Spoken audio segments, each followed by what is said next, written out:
Hi church family, it's good to be with you this morning.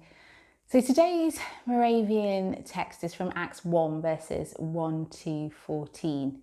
And the book of Acts is written by Luke, and it charts the start of the early church and the things that happened during that time.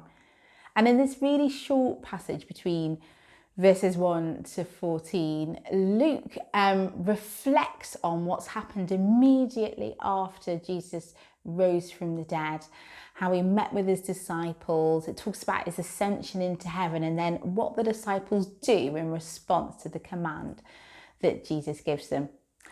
But right at the very start of that passage in verse 4, Luke reflects on this conversation that Jesus has with his disciples, where he tells them about how John baptized them with water, but in the next couple of days they're going to be baptized with the Holy Spirit, and how the Holy Spirit is this gift from God the Father.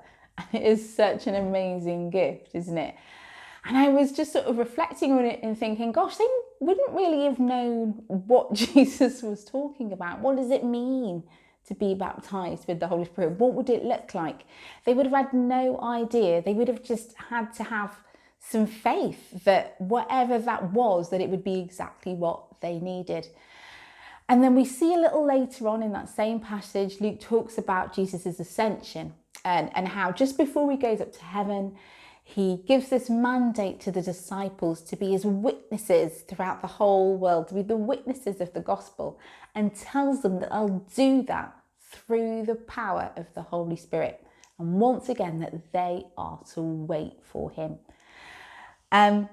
And I think sometimes when we are waiting, we can find that quite hard. I wonder if the disciples were perhaps a bit excited during that waiting. What would happen when the Holy Spirit came? What might it look like? What would happen next?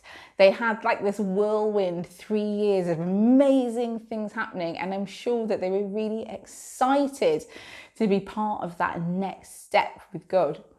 But I think sometimes we're not always that excited. Sometimes when we've got something new that God's asked us to do, we can feel a little bit afraid.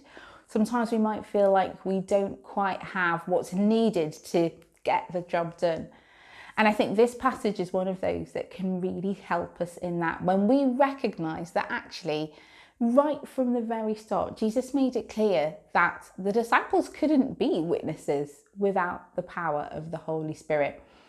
Their own, their talents, their motivations, their just them being themselves, their own strength was never going to be enough for their early church to have such a massive impact on the world.